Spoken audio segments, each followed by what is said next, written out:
ពី$25ឡើងលើបងប្អូននឹងផេតនិយាយរួមនឹងផេតនឹងធ្លាក់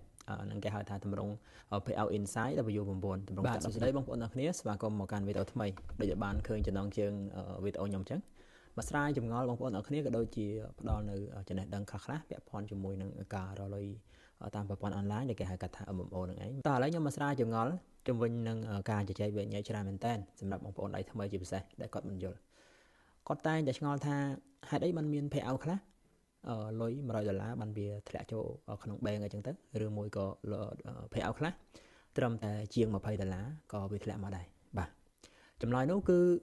ពាក់ព័ន្ធជាមួយនឹង payout បងប្អូនត្រូវយល់ថា payout គឺគេចែកចេញជាពីរ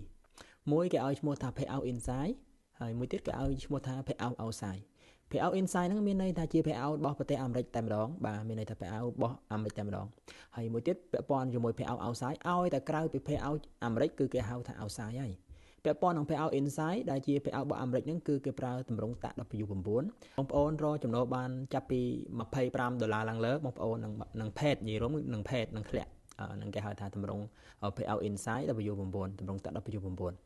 ហើយមួយទៀតពាក់ព័ន្ធជាមួយនឹងតម្រងតាក់ W8 payout outside ឲ្យតែក្រៅពីអាមេរិក payout អាមេរិកគឺគេហៅ outside ហើយបងប្អូនមិនឆ្ងល់ទេ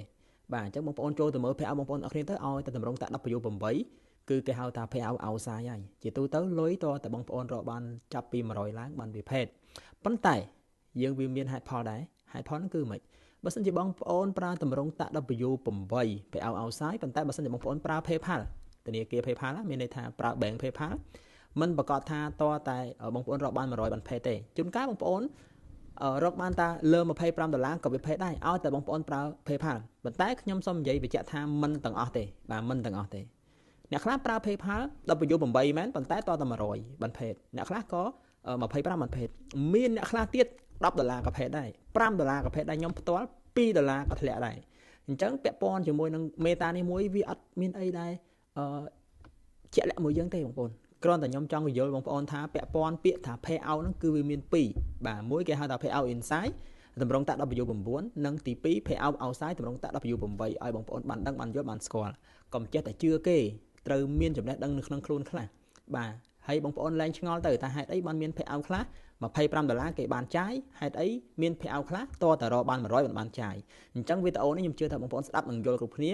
ចែកចេញជាចំណេះដឹងដល់បងប្អូនទាំងអស់ភ្លេចជួយ follow page ក៏ដូចជា share វីដេអូនេះម្នាក់មួយផងដើម្បីទទួលបាននូវវីដេអូថ្មីៗបន្តទៀត